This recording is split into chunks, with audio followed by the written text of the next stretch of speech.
On this episode of the Star Trek Universe podcast, we are talking about Absolute Candor, the 4th episode of Star Trek Picard. Right after this ad, we have absolutely no control over.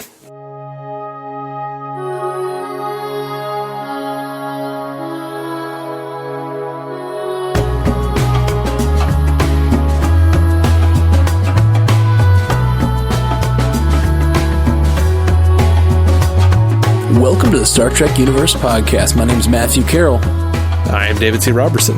What is up, David C. Robertson? I don't know, man. I'm just, it's been quite a few days. Yeah, it has. We haven't been crazy on the cast in a while, and it's been a really hard week. I mentioned it over on the MCU cast, and I'll mention it here too. My sister passed away this week. So we, through all of our podcasting and music writing and basically all of my schedule, obviously off kilter. It's a big deal. And everybody's been very gracious about it, that knew about it. And, actually I just was talking to somebody on, the MCU cast chat who said, "Where's the Star Trek cast?" And then he immediately commented, "I just listened to the MCU cast. Never mind. I feel like an ass clown." I was like, no, man, it's totally fine. I actually really appreciate the people who've been writing in and saying, like, where are the cast? Where are the cast? Because even though, obviously, I had to deal with important family stuff this week, it really meant a lot that the casts were missed. It really did. And we got people writing in about both casts a good bit. And so really, really appreciate you guys. So that's good. Thank you for that. Thank you. And it's just really good to be back here, talking about silly science fiction shit. So thanks for letting us, thanks for being a part of this, everybody. Really is it's a shelter in the storm, I guess, as it were, something to get my mind off the things. Yeah. So, and hey, if you were still just disappointed that we didn't have a Star Trek cast, just keep in mind that Matt's dad took time out from grieving to troll me for liking the original Enterprise. That's true. At the funeral, he. So those of you on the podcast, we've got a little feedback this week, the last couple weeks, that people didn't like how Dave didn't like the fact that they changed the original Enterprise for this show, and those of you who wrote that in and thought it was like, whatever, petty, Dave or whatever got his comeuppance. Dave got his comeuppance. At a funeral, the grieving father gave him shit about it. Yeah. My dad is such an asshole. He was like, what the best part was? How they changed the Enterprise. He came up to him at the funeral and said, "Man, Dave, have you watched this new Picard? I am just loving it. I am absolutely loving it. I just think, what my favorite part was? I really love when they just that few seconds they showed the original Enterprise and how they changed everything. They really modernized it. It really looked beautiful."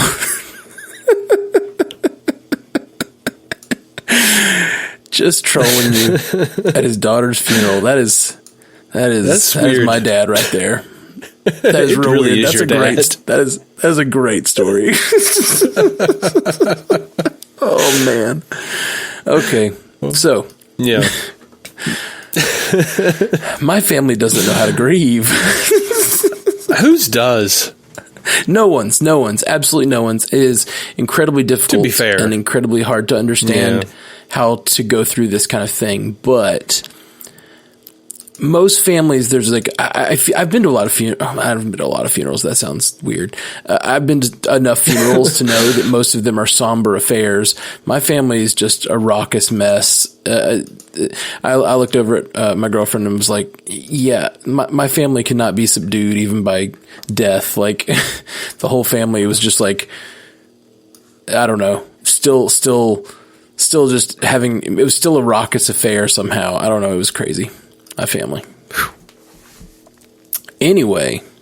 Yeah, you weren't there for that part, actually. It was before you got there. Yeah, during the visitation, everyone was, everyone was just like, I mean, they're telling stories from her life and stuff, but it was like a lot of laughter and stuff. And I was just like, I mean, it's good. I think it's kind of an amazing way to have a funeral, but like, it's still just, the people who were coming in from outside who were like fresh to the scene were coming into like a room full of laughter next to the casket. It just seemed really inappropriate, but it was the family of the girl who's passed. So it's like, you can't say they're being inappropriate. It's her mother and brothers and father, you know, and her daughters were even, I don't know. It's very strange. I joke that my family doesn't know how to grieve, but it's probably true.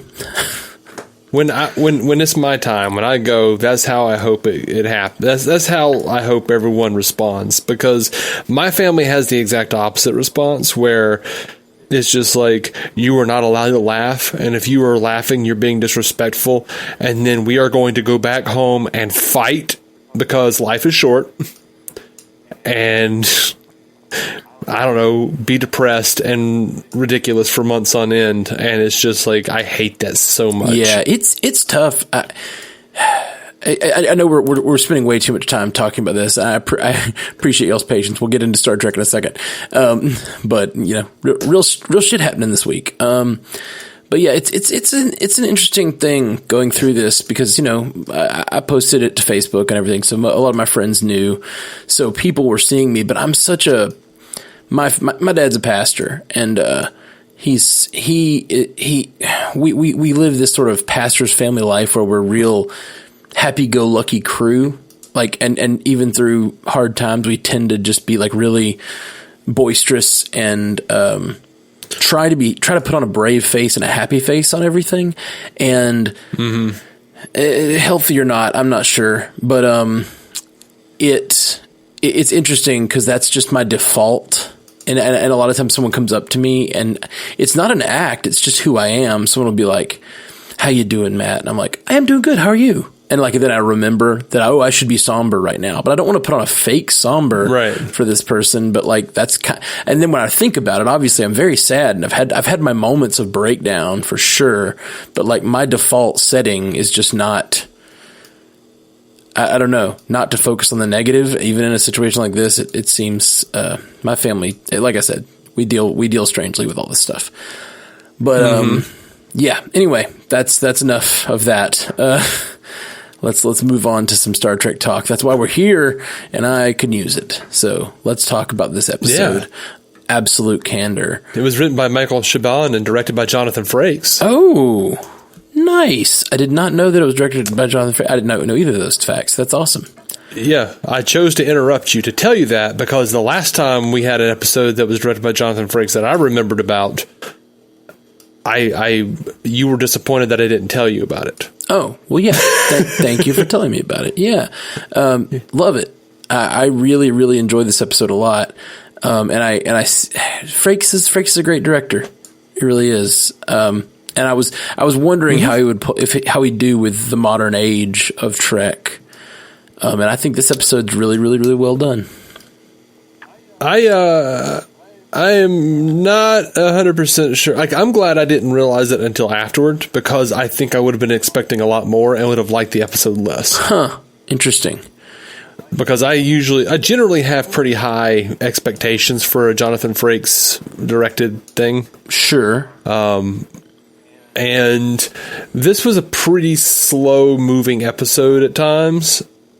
It was, well, he has directed some of the most action-packed Trek there has been. Yeah. So I can see that expectation put on him, but I'd imagine they gave him the script and he had to make with it what he did. And the action that is in this episode is amazing. First, full spoiler alert for this episode. When Elnor steps onto the battlefield, just smooth as hell. He's just like, choose to live.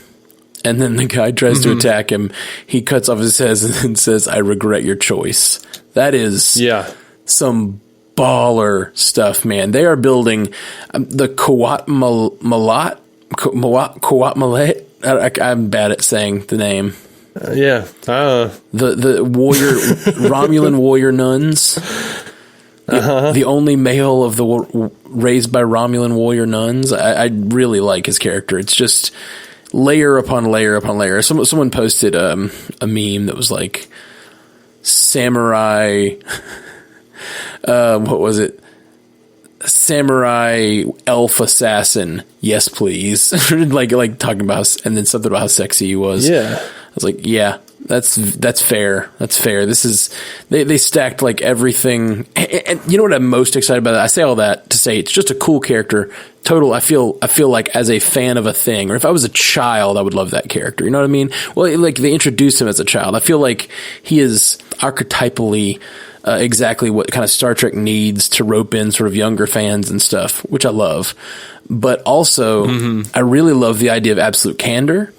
It reminds me of sort of the reverse of Spock. You know what I mean? Like, as soon as they said it, I was like, this is almost like a complete reject. They said it's a complete rejection of Romulan values of secrecy. But when they said they immediately say all of their emotions, that immediately made me think it's kind of a rejection of the Vulcan philosophy as well. The fact that they're embracing their emotions to the point that they immediately spew them out, you know? Yeah, I thought about that too. And I thought it was really neat. The idea, I felt like it was like the invention of lying, but for Romulans. Oh yeah, that's so funny. I literally watched that movie 3 days ago. It's a great movie. It is a really good movie. By the way, I'm pissed off because I meant to like greet you on the podcast by saying Joe Lontrue. Oh, and well, I completely forgot. What does Joe Lontrue mean? I looked it up the other day. Yeah, that's what they say. I know. What they say to the Romulans. It's something pretty. You know, Joe Lontrue means. I knew back in my old days when I was young, and may your day be filled with peace. That's what it means. Oh, well, that's nice. That is nice. That is nice. Yeah, for sure. In all my exploration of various philosophy and stuff in the last couple years, trying to sort of revisit some of my own preconceptions and things I was raised in and everything. The phrase peace, just peace, the hippie phrase peace, actually like took on a lot of meaning for me, because in many ways I think that's what we're seeking as human beings with other human beings. We're just seeking to live with peace with others. So that Joe Lontrue, that actually does mean a lot to me. That's cool. Yeah, that's cool. I end almost every podcast with peace, and it actually is intentional and meaningful, not just my sign off kind of thing. Maybe for this show, we should, I'll still say live long and prosper. You say Joe Lontrue. Yeah. Instead of peace. I dig it. Double the Star Trek catchphrases. I'm down. That's right. One Romulan, one Vulcan. Yeah. This episode just does a lot of world building, and I really appreciate it, because we obviously had a lot going on sort of expositionally with the last few episodes, with like letting us know why synths are banned and who and what happened with Bruce Maddox and all that stuff. That all kind of built in the last three, and kind of building the crew and getting them on a ship and all that stuff. But this was like a really small story compared to what they've done with the last three, I felt like. With just, it's really just about picking up Elnor. I almost called him Elron, which is an elf in Lord of the Rings. Picking up Elnor. But Scientology guy. Yeah, that Elrond. That's Elrond, I think. Right? I don't know. Oh. No, it's Elrond. So. You're right. Maybe it's Elrond is the period Ron Hubbard. Maybe Elrond is the elf. I don't know the difference between the Scientology guy and the elf. The truth is, I don't know from Lord of the Rings. This episode's a very small story with just picking up Elnor. That's the whole deal. Is telling Elnor's story. That's what this episode's about. But they fit in a lot about, they kind of explain what the Fenris Rangers are. They don't fully explain it, but they say that like Fenris Ranger territory, and it's a little bit based on some stuff we've heard in the sort of production talk and stuff. We know the Fenris Rangers are sort of picking up where the Federation left off or something like that, or defending areas the Federation has sort of abandoned. And so I'm assuming what we're supposed to believe here is that the Federation has shrunk in size in some manner, whether it may not have shrunk in size, like actually had planets leave, but it has stopped going out into the world and helping people like it used to. We know that with the Romulans, but it seems like with the Fenris Rangers are like defending this area. And the fact that they said it's Fenris Ranger territory, it seemed like just a different type of thing to have. And the fact that they talked about power vacuum, I just assume that's because the Federation left there. Yeah, man. So that's cool world building. I'm loving it. Yeah, I feel like I felt like basically this episode was like a backdoor pilot setting up another backdoor pilot. Because I was like, this feels like it's like this is the backdoor pilot for Star Trek La Sirena. And then they were mentioning Fenris Rangers, which was going to be a new show. Wait, Star Trek Glass Arena, who's that? It's the ship. It's Rios' ship. Oh. That's the name of it? Glass Arena? How do you say it? Sorry. La Sirena. La Sirena. Okay. La Sirena. I have seen that written. Yeah. That I didn't catch in the episode. No, I love that he has So last episode we saw the holograms, and I think we just saw the medical hologram last episode. This episode we got at least two more. Yeah, we've got the pilot. We've got he's a tactical officer. Yeah, the guy that we thought was the medical hologram was the emergency hospitality hologram. No, or something. I think that was two different holograms. Was it? I thought so. Now I may be wrong. They did look pretty similar, but I took that as because yesterday he calls him the EMH, so I assumed that was medical. But there was also the EAH or EHH. Yeah, that was the one we met this episode. And okay. I thought that was really funny because he doesn't seem to hate the EMH. He gets annoyed at the EMH, but he hates the EHH. And then the ETH, and I guess the emergency tactical hologram, seems like kind of his type of guy. Like he's even programmed him. He's like, I don't know. He's speaking Spanish and he's like, was he smoking a cigar or am I just imagining that? I think you're imagining that part, but maybe not. He just looked like all disheveled, and I loved that he like threw his 2 cents in the ring when they were talking about whether they should, well, he is the tactical officer. It makes sense. They were like, should we beam this person over? And he says, nah, too risky. It's so good, man. So good. Yeah, I'm having trouble though differentiating between the different holograms on his ship. Well, I feel like the ETH is pretty clear, and the EMH, he's clear. The EMH, I'm pretty sure that EMH is who we met last episode, and then I think the EHH just disappears anytime he walks into the room. So I don't think that's who we saw last episode. He didn't even say anything. He just walks in the room and the hologram raised his hands and disappeared. I hate that hospitality hologram. Yeah, so that's some more world building. We knew about the EMH, but we didn't know that he apparently has an entire crew of holograms that have different personalities and looks.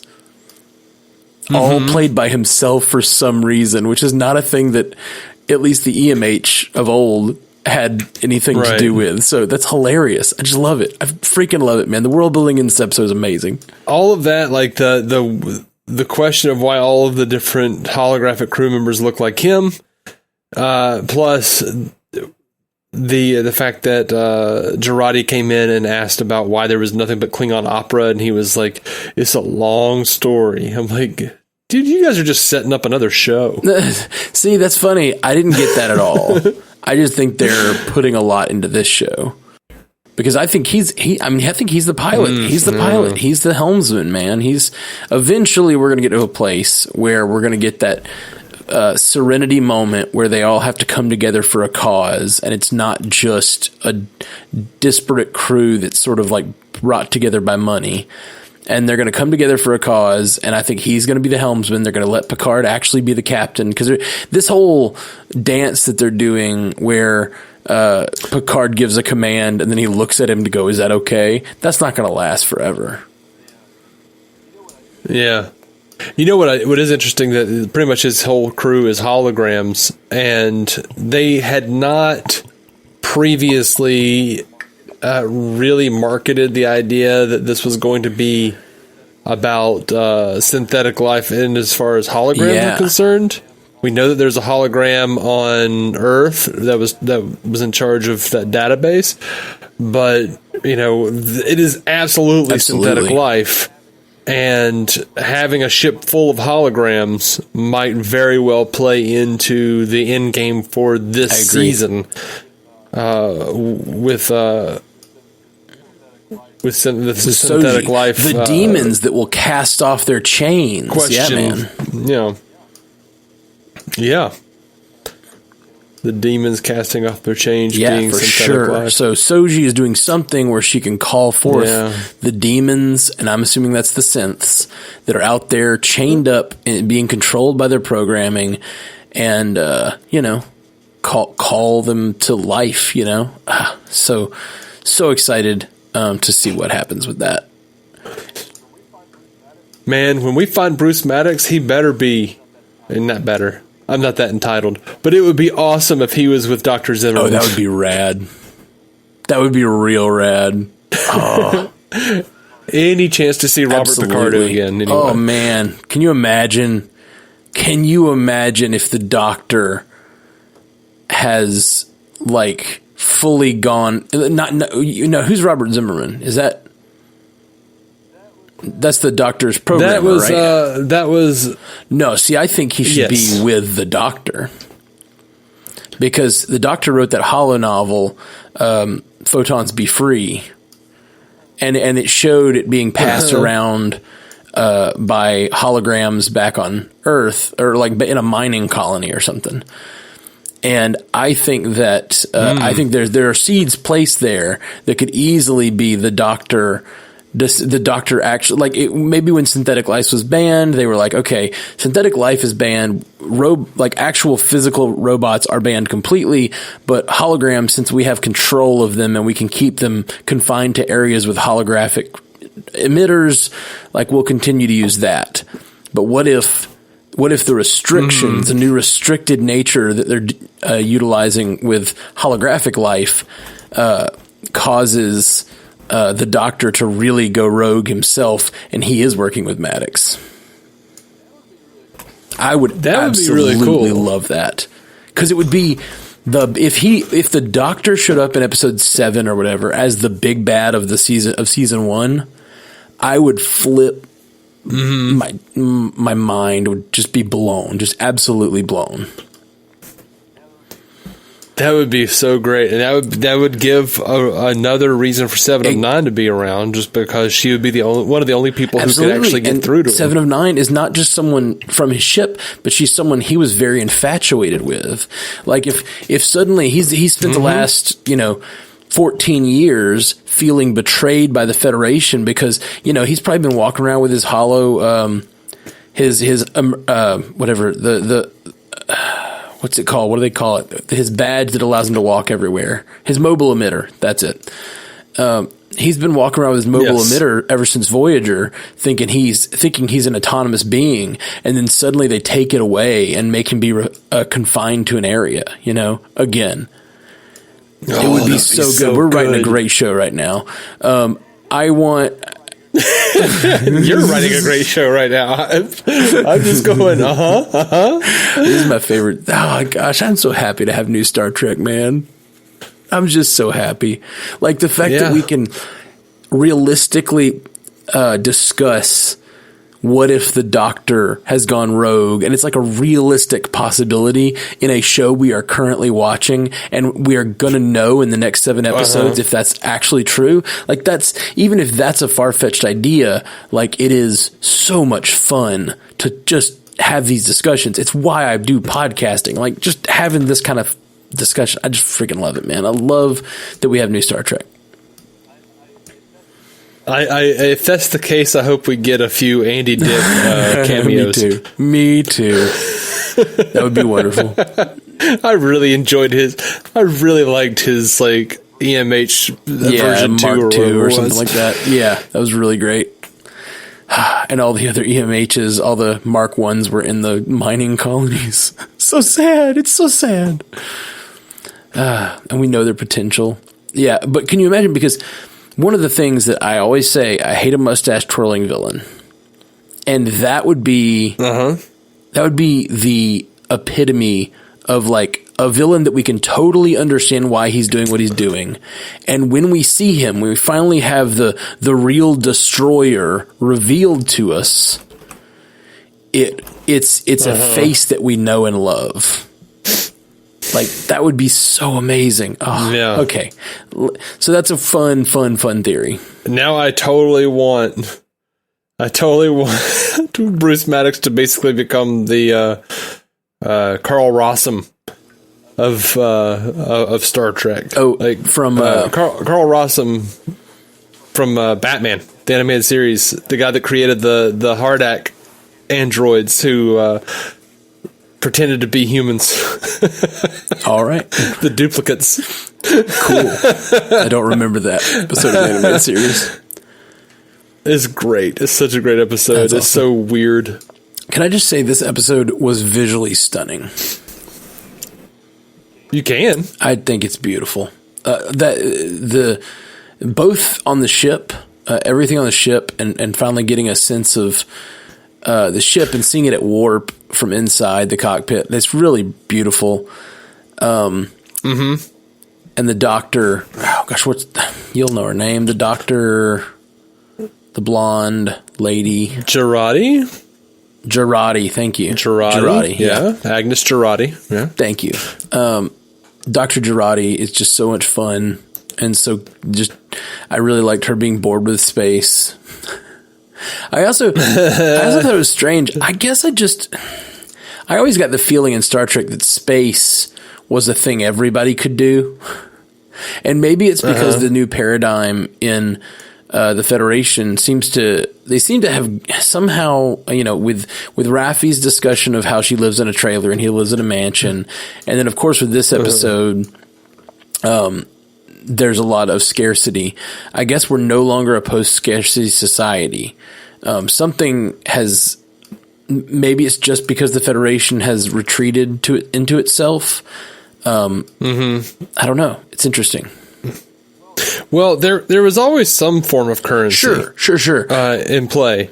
Like even in the original series, they reprimanded Spock for putting himself in danger because do you know how much the Federation or the Starfleet, how much it costs Starfleet to train you, or how much you're worth to Starfleet, or something like that? And Spock starts to give a number, right? And there's also all the Mud episodes and like various like people in the show that seem to be operating still in a.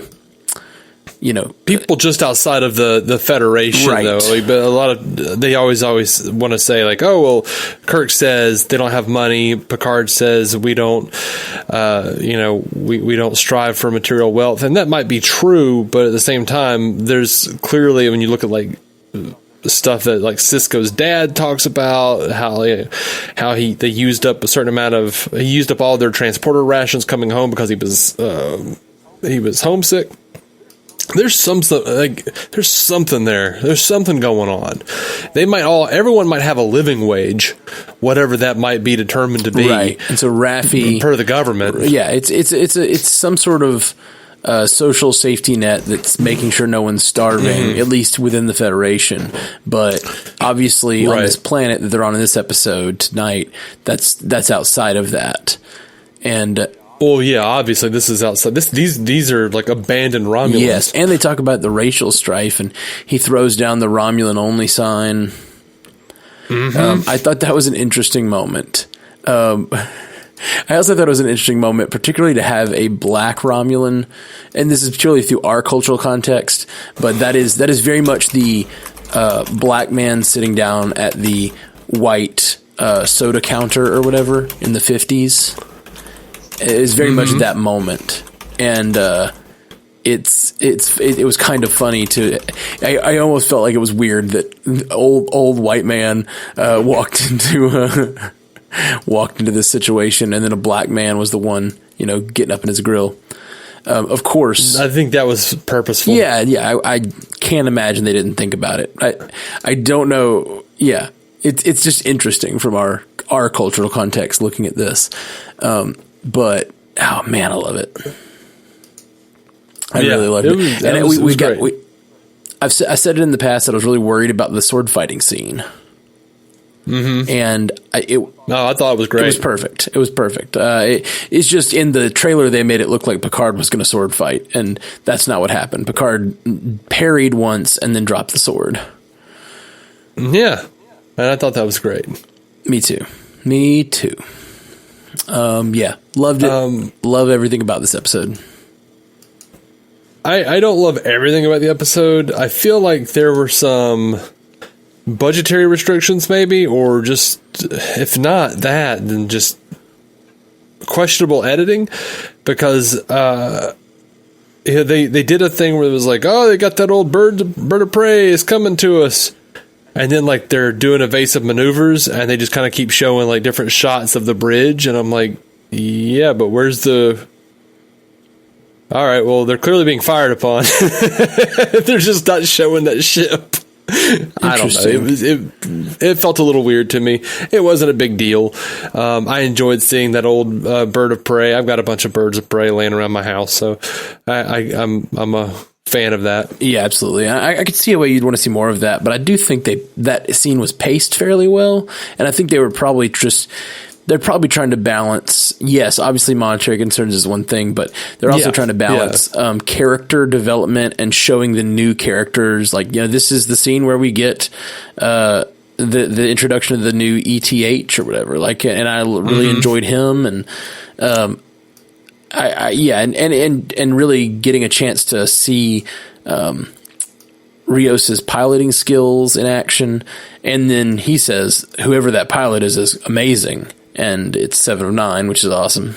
Yeah, I liked a lot of what they had to say here. I loved that they, accused Picard of that Elnor was like, you couldn't save everyone, so you decided to choose no one, or to save no one. I think the lady says that to him. And he says, I chose to let the perfect be the enemy of the good. Great line. Yes, that is so good. So good.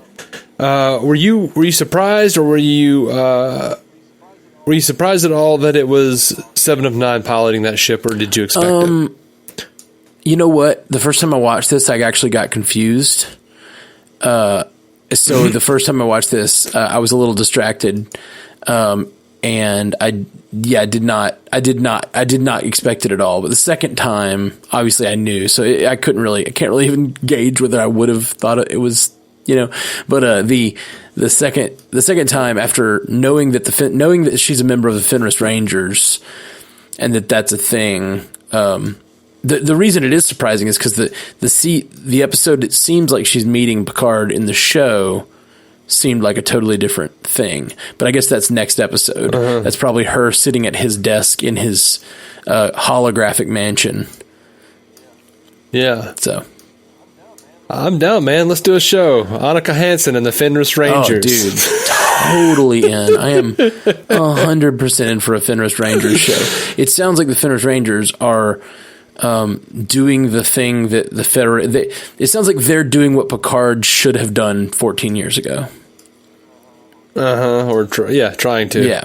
Oh, yeah. Well, no, I mean, the Federation was going to leave. Somebody had to try to fill that power vacuum. And so... Picard decided to go home and pout. And you know what? The only thing I don't like about this show, and I think it's being done better than most of the other versions of this, but every time they make the old man coming back into the fight, or the old man returning to a role that he played as a younger man, every freaking time they do it that he left for a long time. And Batman, Batman did that like whole 5 or 7 year gap in Rises. Yeah. It was 8. It was 8 years. And then even with Justice League Batman v Superman, it's like Batman didn't necessarily leave being Batman, but he like stopped being the kind of Batman he knew he should be, or whatever. He's the whole branding thing. And then you got what's some other examples of this? I've thought about it this week, and there's like a lot of Luke Skywalker. Luke Skywalker's another one. Luke Skywalker returns to the role after 30, 40 years or whatever, and he's the guy who went and sat on an island for a long time. And I'm kind of tired of that trope. I wish they would have. I'm liking this storyline, so I'm not upset at it, but I kind of like imagining the many storylines he could have had over the last 30 years. Instead, he sat on Earth in his mansion, Well, it wasn't. It was 30 14, years. yeah, it was 14. But yeah, I like the idea that, because that's what old people do a lot of times. They like do their thing until it changes, and then they get mad that it changed, and they're like, it's no longer the thing I loved, and they move away from it and just do nothing and sulk for, like, I've seen it in my life. Like, people I know and love have done this. Sure. So I think it's a trope for a reason. There's something relatable about it. It doesn't really quite feel like his character, but then again, it's also a different version of the guy. Like, he went through shit that we didn't see, and where we left him in Nemesis, he had just gone through some pretty harrowing things, losing Data, and in many ways losing pretty much his conception of himself because of his view of Shinzon. Seeing that's himself, right, his view of Shinzon, seeing himself going down a totally different road, and knowing that like that could have been him. You go through that. You go through Data's death. All of a sudden, like, Beverly accepts a head of Starfleet medical position. Riker and Troy go off to the Titan. He loses pretty much almost his entire family in one fell swoop. And then on top of that, he loses the thing he's been believing in for his entire adult life. Yeah. This Starfleet chooses to let millions of people die. Yeah, well, I think that the thing is, so he still seems, to me, he seems like he continued up until that 14-year point. It seems like he continued just because of this episode's the first glimpse we've gotten at this. But when he visits, what's the planet? Vashti? Yeah, Vashti. Yeah. When he visits Vashti and he meets Elnor as a child, it still seems like he's the same old Picard. I loved the quote about he doesn't care for family, or he doesn't care for children, and then just why he's like, they get in the way of pleasure and duty alike.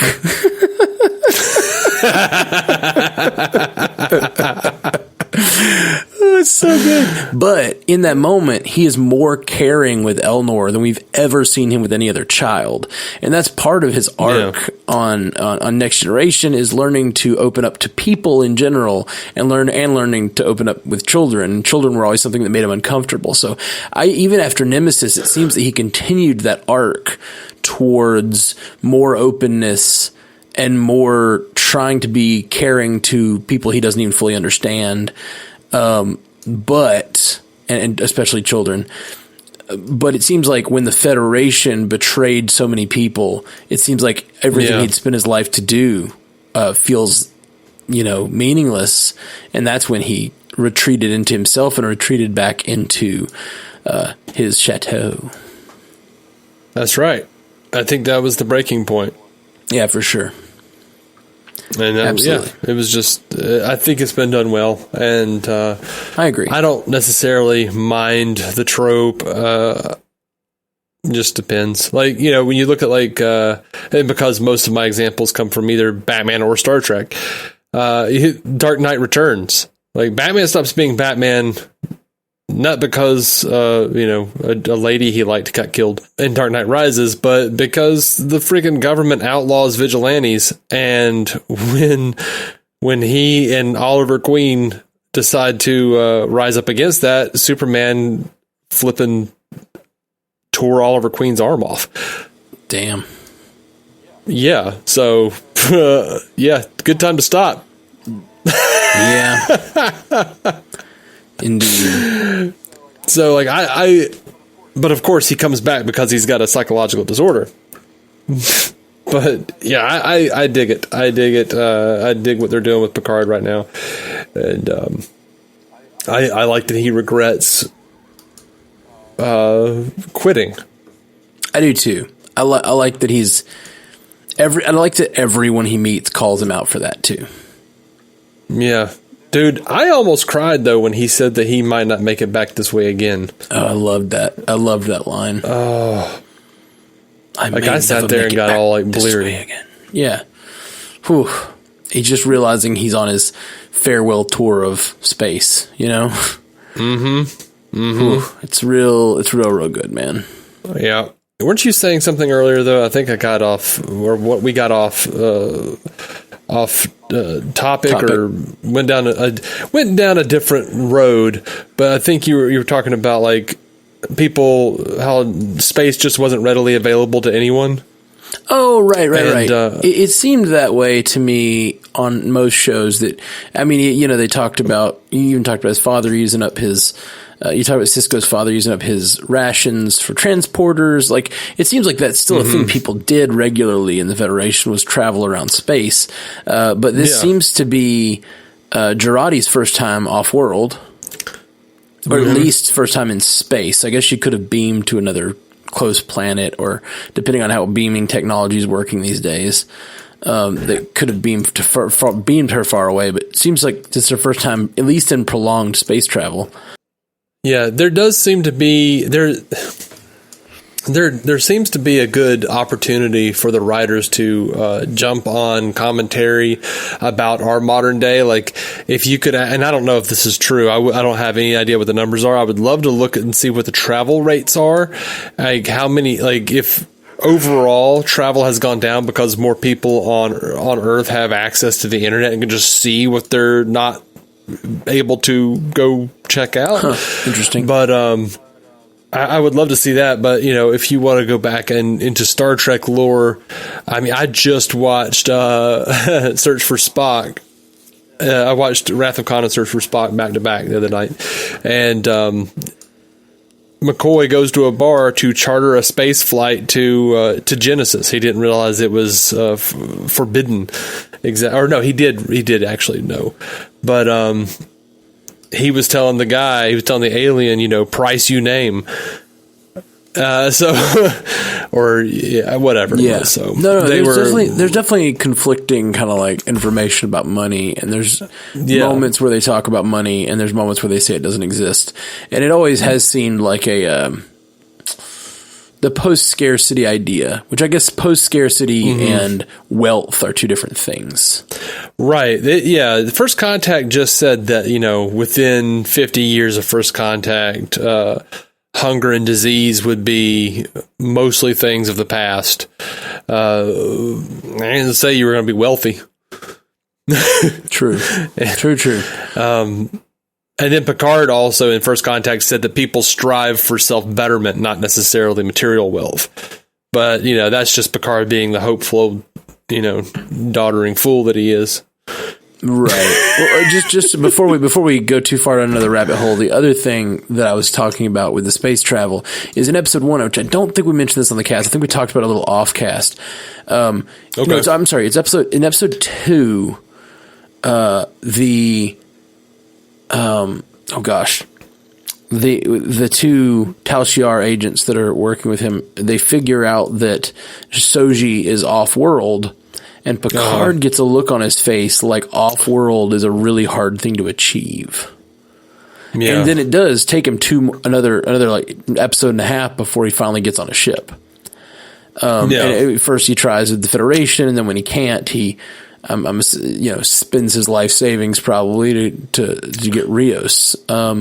So yeah, it's interesting. So yeah, I'm guessing what we're supposed to believe is that space or like there's no scarcity. Everybody has what they need, which probably prevents a lot of war, because a lot of war is caused by people that don't have their basic necessities that are willing to fight for them. Which is what they're not giving the synths right now, which is what I find interesting. But It probably gets rid of war. It probably gets rid of a lot of the real strife in all the planets, but it's still, there are the haves and have-nots, which is interesting. I'm glad that's sort of that picture is sort of coming into focus for me, that maybe they're post scarcity, but they're not post, the 1%, I guess. Right. Well, and also that look that Picard had, to be fair, I'm pretty sure I get that look when I try to buy something on Amazon and realize my wallet's in the other room. Right. Sure. I can't imagine being like 90 something years old and realizing I have to leave Earth.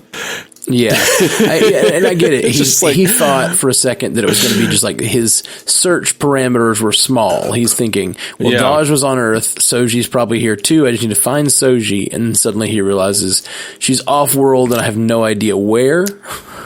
So that's right. That's a big deal. Yeah. Once you're like, oh, she's off world. Son of a bitch. There's no telling where she's at. Right.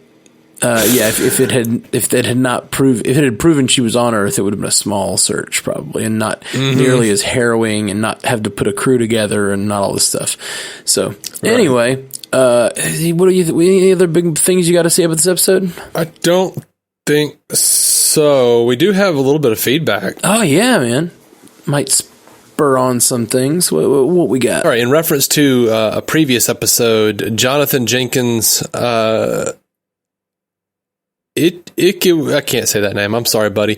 Says, you considered whether Commodore O is a secret Romulan, but what if the sunglasses are a clue? What if she is a mirror universe evil Vulcan? I love that. I think that's probable now. I really love that. I don't know if it's probable, and I know that, oh gosh, Shiobon did a AMA or something where he talked about the sunglasses, but I have not had a chance to read that article yet. So I don't know what he said. And even if he did say something other than that, it could be a mislead. So because maybe too many people are calling it or something. But yeah, I think that's totally a good call. That's a really good possibility. I personally don't think she's a secret Romulan. I think she's a Vulcan. I think we may have talked about it on the last cast or something, or maybe we talked about it off cast. I don't know anymore. But I think she's a Vulcan who, for whatever reason, her logic led her to support this Romulan cabal. And it's possible that the Romulans, showed her whatever evidence they have that the destroyer is a thing and it's going to be a problem. Mm-hmm. And she's willing to also try to stop the destruction of all life by the Doctor. Please be the Doctor. So. Please be the Doctor. Oh, from your lips to the great bird of the galaxy. Yeah. Matthew Westfox, our buddy over at Superhero Ethics, says, I love you guys, but you missed the boat with Rios. He's moody, cynical, has a past that broke him, and he needs Patrick Stewart to inspire him to be better, even while he grumbles about it. He's handsome with black stubble and spends a lot of his first scene with his shirt off. He even smokes a damn cigar. He is not Mal. He is 100% Wolverine. I think that is a good call. Good call on all points. That is a lot of Wolverine similarities. Oh, by the way, if you haven't heard of Superhero Ethics, I was just on an episode 2 or 3 weeks ago. We did an episode about Picard and talked about Star Trek ethical issues. So, Superhero Ethics is the name of the podcast, and my episode was the ethics of Star Trek, I think, or ethics of Picard. I'm not even sure, but so yeah, if you like this sort of thing, go check out Superhero Ethics. They're also a Stranded Panda podcast. Awesome. All right. So Dylan Diggs writes in. This is about episode 4. So he says, hey guys, I just jumped off episode 4 and I wanted to write in. This episode brought up an interesting theme that I wanted to discuss a bit. My career is in international development. With my history, this episode rang as a relevant condemnation of a trend among many in the foreign policy community. One struggle we always have in this line of work is well-meaning Americans coming in as self-proclaimed heroes to try to help a, quote, struggling community. Oftentimes, this diagnosis is correct. Many of these communities are in need, just as the Romulans were. But we don't need to go back far in history to see American policy helicoptering in with some poorly designed invention and then leaving these communities disrupted, institutions shattered, and generations lost. In this episode, Picard went through much of the same struggles we encounter as a foreign policy, and I have seen at an individual and organizational level as well. Matt has said it before, the Federation is often an analog for the U.S. or the Western/First World Alliance. It doesn't take a strong imagination to see many of the connections to U.S. foreign policy, the UN, World Bank, IMF, etc. The captains and crew often are depicted as coming in with the bravado and swagger that is connected with that as well. Just like Picard, they aren't always wrong, but they sometimes are. And most importantly, the approach can be problematic. This episode brought back memories of the episode where Trip, on one of the first away missions in the underrated Enterprise, yelled at a son who seemed to be struggling to breathe from mistreatment from his mother, but T'Pol told him she was weaning him and that humans needed to understand context better. Or the episode where Quark makes that fantastic speech about the arrogance and limitations of the Federation. The Federation faces some of these same challenges still, so do we. On this note, I think this episode shed an interesting light on the complexity and often contradictions of our national character. I'm hopeful that in the next few episodes we can explore this further, rather than Romulan conspiracies. P.S. Jonathan Frakes killing it again as director. Bravo. P.P.S. Lore has to be around somewhere, right? On his first point, I'm totally on board with Dylan here. Thanks for writing in, Dylan.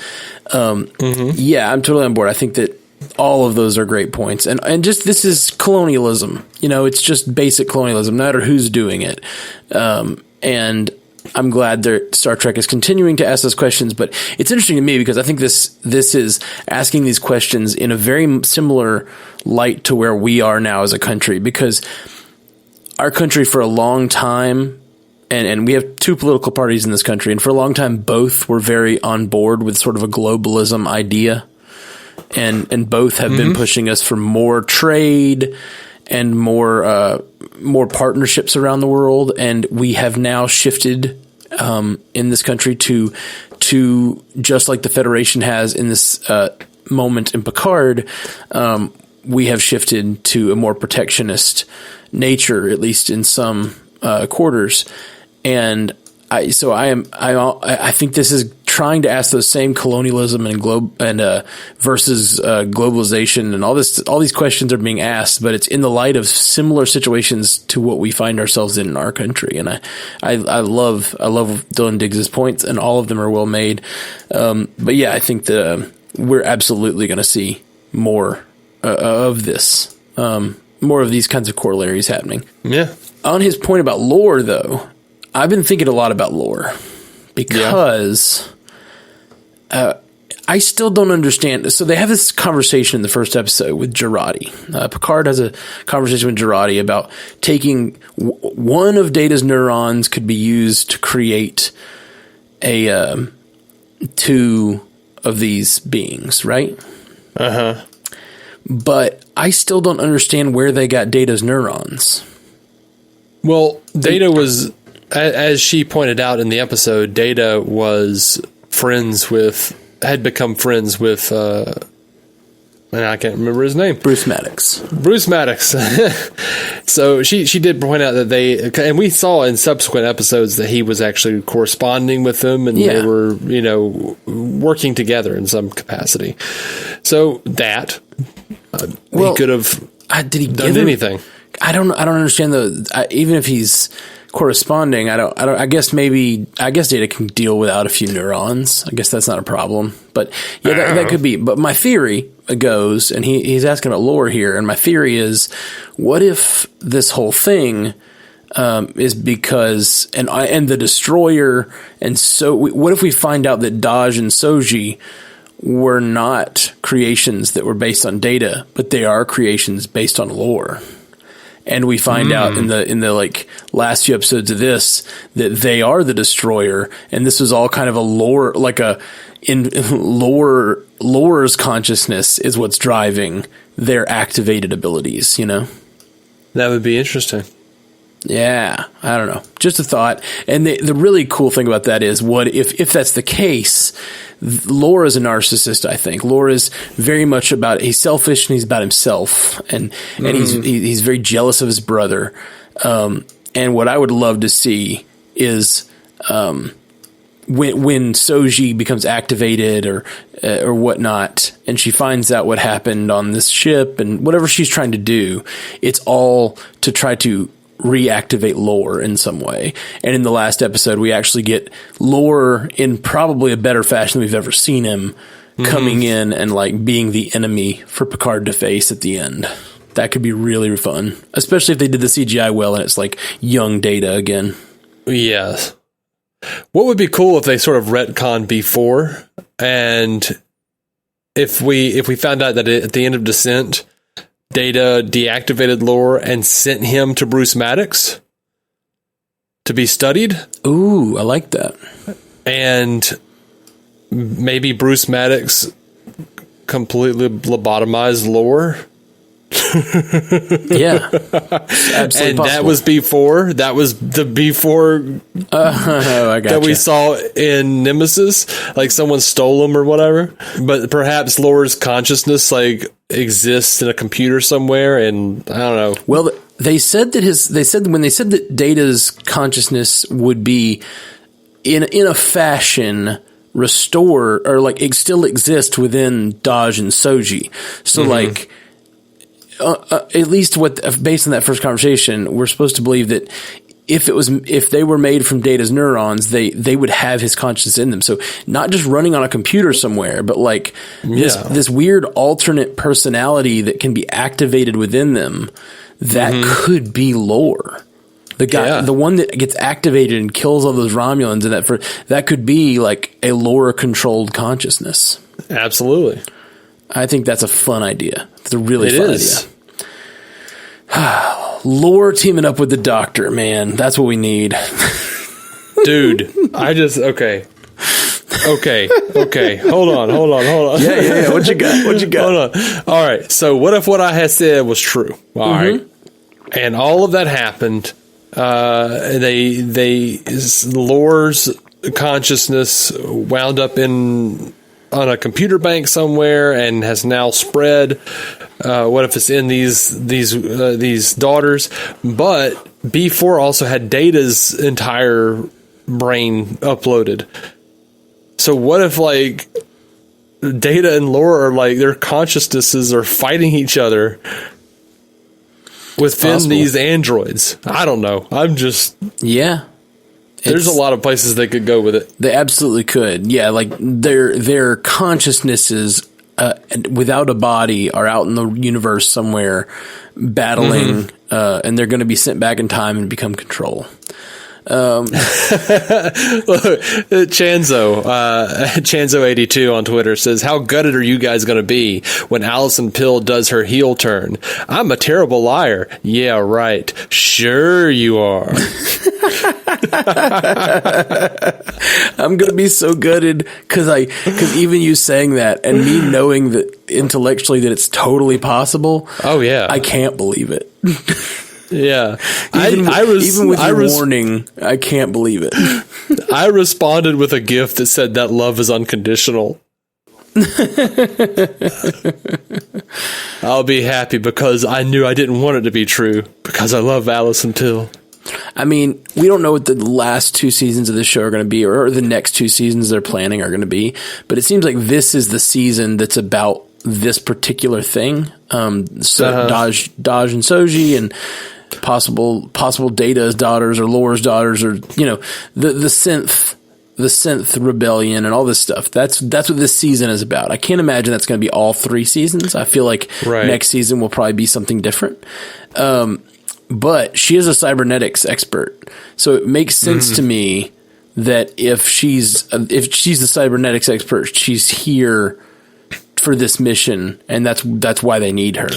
And it could be different. Like they may not need her next season on the crew, and if they don't, they could either kill her off, which would be very sad, or have her do a heel turn, which might be sadder. Yeah, I don't foresee her having a place on the La Serena spinoff that hasn't been announced, but I'm certain it's happening. So I think it'll probably be a heel turn. Honestly, I really do. I hope not, but I think it will be. Yeah, she did give the information to Commodore O. Mm-hmm. And she said it was because it just felt too important, so I told her. But that's just that's the thing about a lie, man. It's a little bit of the truth. A little bit of the truth. Yeah. Sarah Taylor tells us that she loves the comparison to Firefly. She said she had the same reaction upon seeing the initial trailer.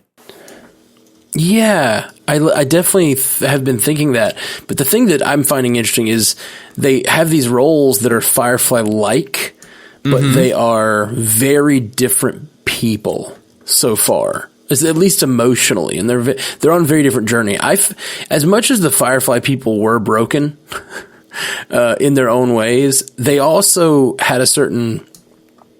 Each one of them had their strengths, and they kind of knew who they were. I feel like all of these characters that are joining this crew all have a journey to go on, which I find really cool. I find you get into Firefly, Wash is Wash. He's Wash till the end. I mean, he grows, he changes a bit, but it's more like he just goes through things. I don't feel like he, at his core, changed. Now, we only got one season. Right. Jane is probably the one that has the most growth of the entire crew. But most of them are pretty much who they are. And of course, Mal has his turn back to who he was at the beginning, sort of. But this show, everyone entering, I can tell they have a journey to go on. Elnor needs to find his place in the world. He feels very unsure. He feels very unloved by Picard, the only male father figure he ever had, Mm-hmm. And that's that. So Alison Pill's character, Girardi, seems just to be very naive, be out in the world. She doesn't seem to know anything. So she's either going to develop into a heel, as they said, or she's going to, grow and become a little more street smart over the seasons, Yeah. There's just places for everybody to go, which I find there absolutely is. I find cool and different from Firefly in a way. What I actually suspect from Alison Pill is that she will be a heel turn character, but that she will also be misguided and will have trusted the wrong person, probably Maddox. Interesting. You think she's... And will be redeemed by the end. You think she might be in league with Maddox? That's interesting. Oh, absolutely. I think she's probably either sees him as a father figure or is in love with him, or maybe both. See, I'm hearing it. I was thinking it as she's in league with this Federation Romulan upper, whatever it is, Section 31 mirror universe / Tal Shiar, Vaj, whatever. No, I think she cares too much I think she's part of a separate thing altogether. Interesting. Well, I think we're going to find out next episode. I think we're going to get to Free Cloud next episode. We are getting to Free Cloud next episode based on the trailers, and I think they're going to find Bruce Maddox, and we're going to get some answers. Yeah. I think the idea is that we're supposed to believe that the Federation / Romulan Secret Alliance caused the Synths to do something or to kill all those people as an excuse, but I think this was all something else from Maddox. Or perhaps an action of lore that was supposed to be, or that sent Bruce Maddox into hiding, and now Maddox is kind of operating behind the scenes with Girardi as his liaison to the real world. Yeah. Absolutely. There's a whole bunch of stuff going on. Absolutely could be. And it could be that, it could be that she's operating for Maddox or for the Federation people, and she just doesn't trust Picard yet. She seems to, but maybe she just, is playing that role so that he'll trust her. And then as she sees him do good action after good action, she's going to learn to trust him and finally come down on his side, which I think would be fun. Because even though they may not need a cybernetics expert next season, they may need an Allison Pill. Why would we all do? We all do. I mean, we all do. We all do. We all do, baby. Any other feedback? We don't have any more feedback. Cool. Well, guys, thank you for writing in. That's awesome. That's exciting. Yeah. Keep it up. Let us know what you guys think about these next couple episodes, and we're going to be back very soon with another episode. I have my a song for this week written, but have not had a free day to record it yet. So I'm hoping that by tomorrow night I'm actually going to have the song recorded. So it's a little later. Last couple weeks I've been able to drop the songs on all the places about 24 hours after the episode drop, which has been fun. But this week wasn't possible. So I'll get that song to you guys on the Matthew Carroll podcast and on YouTube probably tomorrow, and then Wednesday I'll probably drop it in the feed here before we record our episode Wednesday night, because these are going to be a bunch of episodes real close together of this podcast because this one's coming out so late. So I was hoping I could get the song recorded today and have it ready for this podcast, but I did not. Oh, it's all right, man. It's all right. Couldn't get it done. We've all got stuff. Yeah, indeed. Well, guys, we love you. Julon True. Live long and prosper. Thank you for listening to the Star Trek Universe Podcast, a Stranded Panda production. Send your feedback to StarTrekUcast@gmail.com or find us on all the social medias. Just search for the Star Trek Universe Podcast.